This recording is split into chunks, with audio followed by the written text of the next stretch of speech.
কোরবানির জন্য অন্যতম একটা শর্ত হলো বিশুদ্ধ নিয়ত।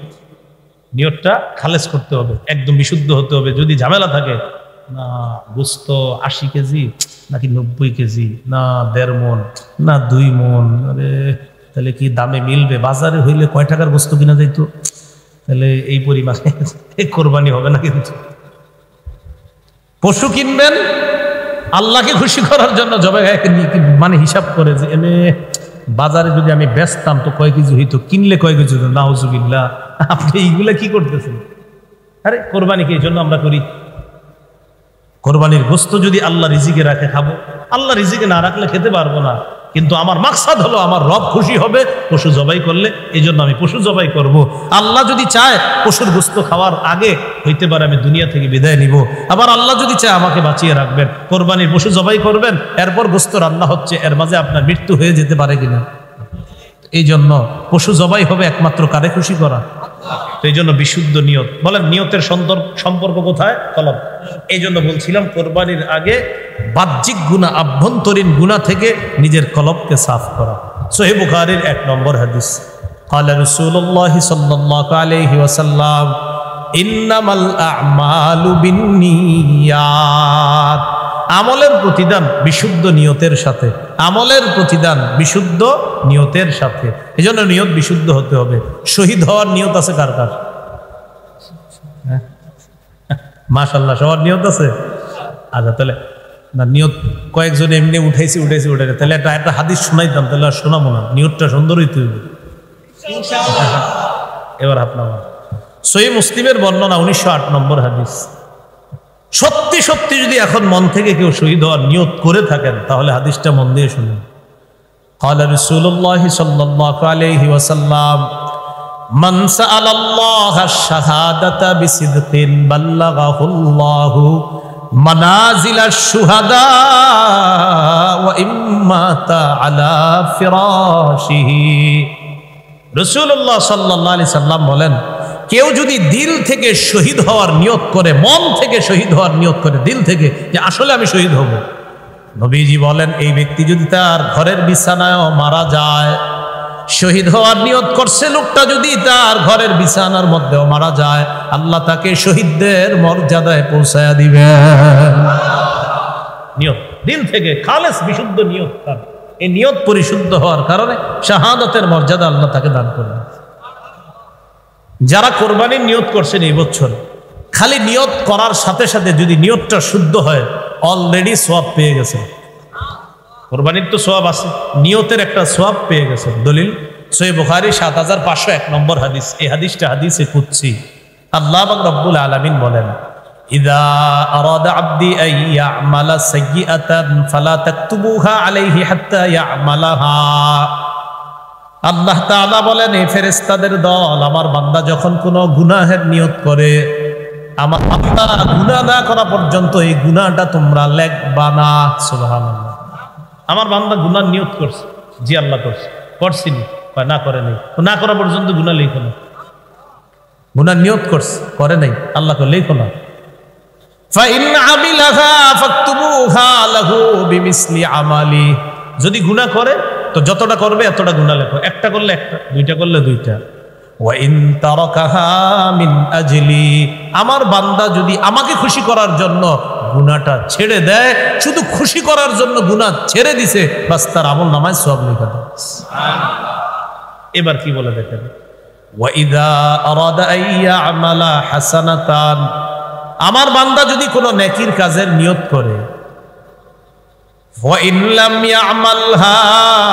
নিয়ত করার পর যদি কাজটা না করে, নিয়ত করছেন এখনো কাজ করে নাই, কোরবানির নিয়ত করে ফেলছেন অনেকে, আপনি জানেন না কোরবানির দিন পর্যন্ত বাঁচবেন কিনা, এর আগে মারা যেতে পারেন। আল্লাহ পাক রব্বুল আলামিন বলেন, ফাকতুবুহা লাহু হাসানা। আমার বান্দা নিয়ত করেছে এখনো আমল করে নাই, আমল নামার মধ্যে সওয়াব লিপিবদ্ধ করে দাও। ওয়া ইন আমিলাহা, বান্দা যদি আমল করে, ফাকতুবুহা লাহু বিআশরি আমসালিহা ইলা 700 দিয়াফিন। আর আমলটা যদি করে ফেলে 10 থেকে 700 গুণ পর্যন্ত বাড়িয়ে সওয়াব লিপিবদ্ধ করে দাও। তাহলে নিয়তের দাম আছে।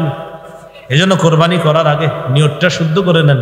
আসলে আপনি কোরবানি করবেন না আসলে আপনি গোশত খাইবেন, আসলে আপনি কোরবানি করবেন আল্লাহরে খুশি করার জন্য, নাকি আপনার অন্য টার্গেট যে আমার তো আসলে মেয়েটার বিয়া কোরবানির 2 দিন পরে, এই একটা হলো কোরবানির গোশত দিয়ে মেয়ের বিয়ের অনুষ্ঠান করা যাবে কিনা সেটা ভিন্ন মাসালা, যাবে করা যাবে সেটা ভিন্ন মাসালা, কিন্তু আপনার আগে থেকেই যে এরকম এরকম এরকম তো গরুটা যদি মানে আপনার কোরবানির বিষয়টা টোটাল মাথায় নেই, আপনার বিয়া মাথা এরকম যেন না হয় ভাই। আল্লাহর রাস্তা কোরবানি বাস, এটা আল্লাহকে খুশি, কোরবানি আল্লাহকে খুশি করার জন্য এই নিয়ত। এখানে গোশত কম হোক বেশি হোক এটা না, আমার রব যেন আমার কোরবানি কবুল করে, এটা হলো আমার ইচ্ছা। আল্লাহ কথাগুলা বোঝার তৌফিক দান করেন। এই জন্য আল্লাহ বলে দিচ্ছেন লা ইয়ানালাল্লাহা লুহুমুহা ওয়ালা দিমাউহা ওয়ালাকিন ইয়ানালুহুত তাকওয়া মিনকুম।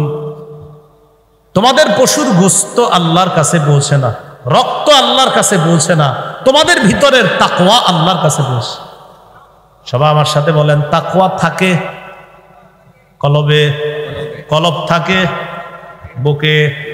বলেন তাকওয়া কোথায় থাকে, কলব কোথায় থাকে? হ্যাঁ, কলব বুকে, কিন্তু অন্য জায়গায় না।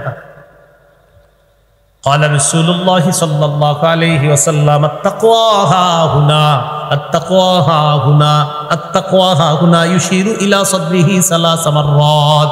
নবী বলেন এখানে তাকওয়া, এখানে তাকওয়া, এখানে তাকওয়া, বুকের দিকে 3 বার ইঙ্গিত করে বললেন। তাহলে তাকওয়া থাকে কলবে, কলবের মধ্যে, কলব যে বুকে থাকে এটার দলিল কি? আল্লাহ কোরআনে বলেন فإنها لا تعمى الأبصار ولكن تعمى القلوب التي في الصدور। আল্লাহ বলেন চোখ অন্ধ হয় না, প্রকৃতপক্ষে বক্ষস্থিত হৃদয় এটা অন্ধ হয়, প্রকৃতপক্ষে চোখ অন্ধ হয় না, বরং মানুষের কলব অন্ধ হয়। কয় কোন কলব? আল্লাহ কয় যেই কলব বুকে থাকে। তো কলবের জায়গা কোথায়? বুকে। আর তাকওয়ার জায়গা কলবে। এটা মনে রেখেন, ভালো হবে মনে রাখলে, ঠিক আছে? তাকওয়া থাকে কলবে, কলব থাকে বুকে, অন্য জায়গা না। তাহলে 6 নাম্বার কাজ জিলহজ মাসে কোরবানির আগে অন্তরটাকে সাফ করা, হৃদয়টাকে সাফ করা, কলবকে সাফ করা। আল্লাহ তৌফিক দান করেন। কলবের আরেকটা কাজ হলো ইখলাস, ইখলাসের সাথে কোরবানি করা। বলেন কিসের সাথে কোরবানি করা? ইখলাসের সাথে কোরবানি করা। ইখলাসের 3টা উপকারিতা আজকে খালি মনে রাখেন। 1 নাম্বার উপকার, ইখলাসের সাথে যদি কোরবানি হয় আল্লাহ কবুল করবে। ইখলাসের 2য় উপকার, যতক্ষণ ইখলাস থাকে ততক্ষণ সওয়াব থাকে। ইখলাসের 3য় উপকার, ইখলাসের কারণে গুনাহ মাফ হয়। এবার 3টা শোনেন। 1, ইখলাসের কারণে আল্লাহ আমল কবুল করেন। নাসাইর বর্ণনা 3140 নম্বর হাদিস। রাসূলুল্লাহ সাল্লাল্লাহু আলাইহি সাল্লামকে প্রশ্ন করলেন, আরাআইতা রাজুলান গাজা ফি সাবিলিল্লাহ ইয়ালতামিসুল আজরা ওয়াদ যিকরা ফামা লাহু ইয়া রাসূলুল্লাহ। হুজুর, এক ব্যক্তি জিহাদ করেছে, তার নিয়ত হলো 2টা। 1 নাম্বার, এই ব্যক্তি আপনার আল্লাহর কাছে সওয়াব চায়। 2 নাম্বার, মানুষের বাহবা কামাইতে চায়। এক ব্যক্তি জিহাদ করছে, তার নিয়ত হলো 2টা। 1 নাম্বার আল্লাহর কাছ থেকে সওয়াব কামানো, 2 নাম্বার মানুষের বাহবা কুরানো। মানুষ বলবে সে বড় মুজাহিদ। ফামা লাহু ইয়া রাসূলুল্লাহ, হুজুর তার পুরস্কার কি? নবীজি জবাব দিলেন, লা শাইআ লাহু, সে কিছুই পাবে না। আদাহা সালাসা বাররাত, প্রশ্নটা 3 বার করলেন, হুজুর সে কিছুই পাবে না। নবী বললেন, লা শাইআ লাহু, লা শাইআ লাহু, লা শাইআ লা, সে কিছুই পাবে না, সে কিছুই পাবে না, সে কিছুই পাবে না। তার নিয়ত হলো আল্লাহর কাছ থেকে প্রতিদান পাবে, আরেকটা নিয়ত হলো মানুষের কাছ থেকে বাহবা কামাবে। বাহবা কামানোর নিয়ত থাকার কারণে তার এই আমল আল্লাহ কবুল করবেন না, কোনো পুরস্কার দিবে না, কোনো বেনিফিট আল্লাহ তাকে দিবেন। হাদিসের শেষে নবী বলেন, ইন্নাল্লাহা লা ইয়াকবালু মিনাল আমালি ইল্লা মা কানা লাহু খালিসা ওয়াবতুগিয়া বিহি ওয়াজহুহু। আল্লাহ ততক্ষণ বান্দার আমল কবুল করেন না যতক্ষণ এই আমল আল্লাহর জন্য না হবে এবং আল্লাহকে খুশি করার জন্য না হবে, ততক্ষণ এই আমল আল্লাহ কবুল করেন না।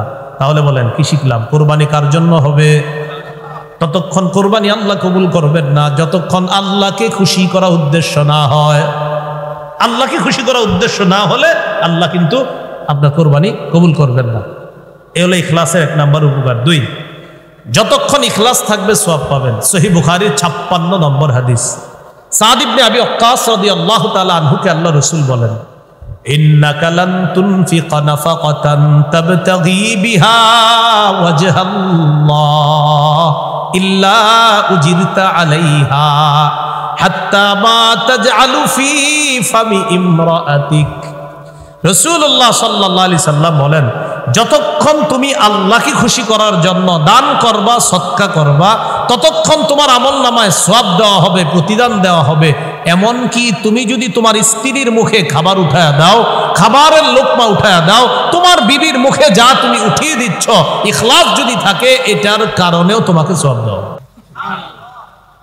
এ হলো 2 নম্বর উপকার। 3, গুনাহ মাফ হয়। কুকুরে পানি পান করা এক নারীকে আল্লাহ মাফ করছে। ছোটবেলা থেকে অনেকবার শুনছেন না? এটা আসলে বুখারীতেও আছে, মুসলিমেও আছে। ঘটনাটা আসলে সত্য। সহিহ বুখারী 3467 নম্বর হাদিস। قال رسول الله صلى الله عليه وسلم بينما كلب يطيف برقية كاد يقتله العاج। একটা কুকুর কূপের পাশ দিয়ে ঘুরতেছে, পিপাসার যন্ত্রণায় তার জিহ্বাটা বের হয়ে গেছে, পিপাসার কারণে মারা যাবে অবস্থা।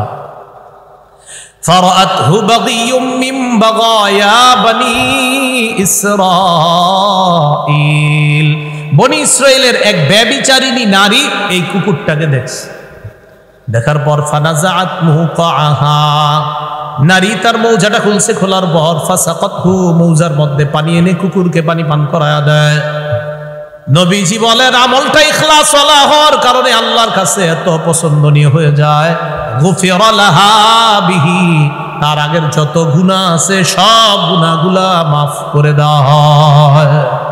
ইখলাসের কারণে গুনাহ মাফ হয়। এটা কুকুরকে পানি পান করাইছে। এই নারীটার অন্তরের মধ্যে ছিল আল্লাহকে খুশি করা, এটাই ছিল তার উদ্দেশ্য। আল্লাহ তাকে মাফ করে দিয়েছেন। বলছিলাম কোরবানির আগে 1 নম্বর বিশুদ্ধ নিয়ত, 2 নম্বর ইখলাস। ইখলাসের সাথে কোরবানি করা। 3, কাউকে না দেখানোর উদ্দেশ্যে কোরবানি করা, এটাকে বলা হয় রিয়া।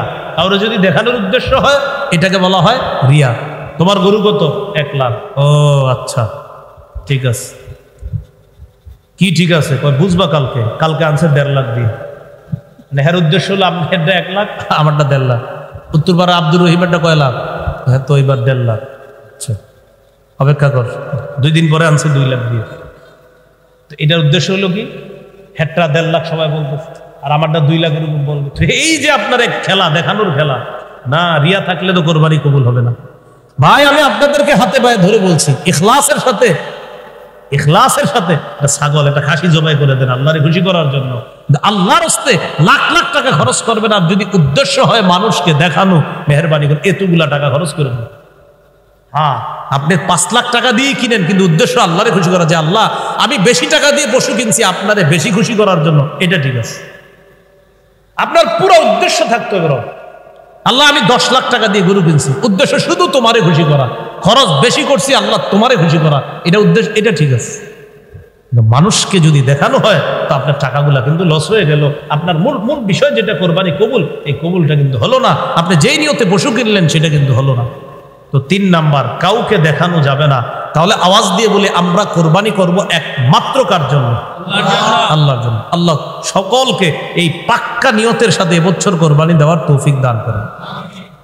এই হলো জিলহজের 6 নম্বর কাজ, যে কোরবানির আগে দিলকে সাফ করা। জিলহজ মাসের 7 নম্বর আমল, সেটা হলো কোরবানি করা। 10ই জিলহজ কোরবানি করা। রাসূলুল্লাহ সাল্লাল্লাহু আলাইহি সাল্লাম বলেন, 10ই জিলহজ আল্লাহর কাছে সবচেয়ে শ্রেষ্ঠ ইবাদত হলো আল্লাহকে খুশি করার জন্য রক্ত প্রবাহিত করা। জিলহজ মাসের 8 নম্বর কাজ, সবচেয়ে শ্রেষ্ঠ কাজ, সেটা হলো যাদেরকে আল্লাহ সামর্থ্য দিয়েছে তারা হজ করা। কি করা? হজ করা। ইসলামের 5 ভিত্তির প্রথম ভিত্তি কালিমা, এরপর হলো নামাজ, যাকাত, হজ, রমজান। মজার বিষয় কি জানেন? এই 4 ইবাদত, নামাজ, যাকাত, হজ, রমজান, এই 4টার মধ্যে দেখেন আপনারা, 2টার মধ্যে টাকা লাগে, 2টাতে টাকা লাগে না। নামাজ আর রোজা, এই 2টাতে তেমন টাকা পয়সা লাগে না। এই 2টা দেখবেন মন দিয়ে করে সবাই। যাকাত আর হজে টাকা লাগে, আমার টাকায় মানুষের দিবি কেন, বৈশা থাকে। যাকাত আদায় করে না, তাহলে দেখবেন জাকাত আর হজের কথা আসলে তখন মানুষ খালি ঘুরে ঘুরে হুজুরে গিয়ে প্রশ্ন করে, এইভাবে না ওইভাবে, হুজুর আচ্ছা এরকম কি জাকাত আসে? হেও নিজেও কিন্তু জানে জাকাত যে আসে, এরপরে গিয়ে হুজুরে জিজ্ঞাসা করে যে কোনোভাবে নেই দেখি হুজুর বইলা ফেলুক যে আসবে না, হুজুর বললেই কি হবে, না বললেই কি হবে। হুজুরকে আপনি মাসালা যেভাবে জিজ্ঞাসা করবেন তিনি সেভাবেই বলবেন, এতে ওনার কিচ্ছু হবে না, কারণ ওনারা যা বলবেন উনি তা বলবেন। কিন্তু আপনি তো জানেন জাকাত ফরজ হয়েছে কিনা, আপনি ভালো করে জানেন। তো হুজুরে জিজ্ঞাসা, বিবিরে 3 তালাক দিয়ে দিস, ইমাম সাহেবরে গিয়ে জিজ্ঞাসা করে এমনভাবে যাতে হুজুরে কয় না 3 তালাক হয়নি, হুজুরের তো গুনাহ হবে না। তা আপনি যে 3 তালাক দিয়েছেন এটা তো আপনি জানেন। এই হলো পরিস্থিতি বর্তমানে। তো এই জন্য আপনার যারা তালাক দেয় দেখবেন এরা তালাক দেওয়ার পরে কয় মাথাটা ঠিক ছিল না। আরে মাথা ঠিক থাকলে কি তালাক দেয় নাকি? সবার কমন ডায়লগ মাথাটা গরম ছিল। তো মাথা ঠান্ডা থাকলে কি কেউ তালাক দেয়? গরম হইলেই তো তালাক দেয়। আয়সা কয় হুজুর মাথাটা গরম ছিল, আপনি কি মাথা ঠান্ডা করে দিবেন না? আপনি তো গরম হইলেই দিবেন। কি উদ্ভট ধরনের কথা বলে, মানে উদ্দেশ্য হলো যে হুজুর এরকম হয়ে তো গেছেন, কি করা মানে তালাক হয়ে গেছে, আবার কি করা, আপনি তালাক তো হয়েছে। তো সর্বশেষ আশ্রয় কয় রাগের মাথায়। এখন কি কয় হুজুর রাগটা কোন ধরনের ছিল? এটা কি এমন পর্যায়ের ছিল যে আপনার ব্রেনটাই ঠিক ছিল না? মানে দেখেন কত কিছু ঘুরায়। আল্লাহ আমাদের সকলকে হেফাজত করেন। আমরা আলেমদেরকে এমন প্রশ্ন করব না যে প্রশ্নের উত্তর আমি নিজেই জানি, মানে আপনি নিজেই জানেন উত্তরটা কি হবে, এরপরে আপনি ঘুরায় প্রশ্নটা করছেন যেন হুজুর ঘুরানো উত্তরটা দেয়। তো মনে রাখবেন আপনি আলেমকে যা বলবেন তিনি সেটাই বলবে, কিন্তু বাস্তবতা হুজুর জানে না, আপনি জানেন। তো বলছিলাম জাকাত আর হজ টাকা লাগে, এই জন্য এই 2 ক্ষেত্রে গিয়া হুজুরে জিজ্ঞাসা, হুজুর হজ তো ফরজ হয় শুনছি, প্রয়োজনের অতিরিক্ত টাকা থাকলে এই টাকা দিয়ে কাবা পর্যন্ত যাওয়া, সেখান থেকে আবার বাংলাদেশে ফিরে আসতে পারলে ফরজ হজ করার জন্য যাদেরকে আল্লাহ সামর্থ্য দিয়েছে তারা হজে যাবে। সূরা আলী ইমরানের 97 নম্বর আয়াতে আল্লাহ বলেন ওয়ালিল্লাহি আলান নাসি হিজ্জুল বাইত মান ইসতাতা ইলাইহি সাবিলা। যে ব্যক্তি এমন সামর্থ্য রাখে যে কাবা পর্যন্ত পৌঁছার তার সক্ষমতা আছে, এই মানুষগুলোর উপর আল্লাহকে খুশি করার জন্য হজ করা ফরজ। সহিহ মুসলিমের 1337 নম্বর হাদিসে আছে রাসূল সাল্লাল্লাহু আলাইহি সাল্লাম বলেন ইয়া আইয়ুহান নাস কদ ফুরিদা আলাইকুমুল হজ, হে মানুষ তোমাদের উপর হজ ফরজ করা হয়েছে, ফাহুজ্জু তোমরা হজ করো। ফাকালা রাজুলুন আকুল্লা আমিন ইয়া রাসূলুল্লাহ, এক ব্যক্তি দাঁড়িয়ে বললেন হুজুর হজ কি প্রতি বছর ফরজ? ফাসাকাতা, নবী চুপ রইলেন। হাত্তা ক্বালাহা সালাসা, 3 বার আবার প্রশ্ন করলেন হুজুর হজ কি প্রতি বছর ফরজ?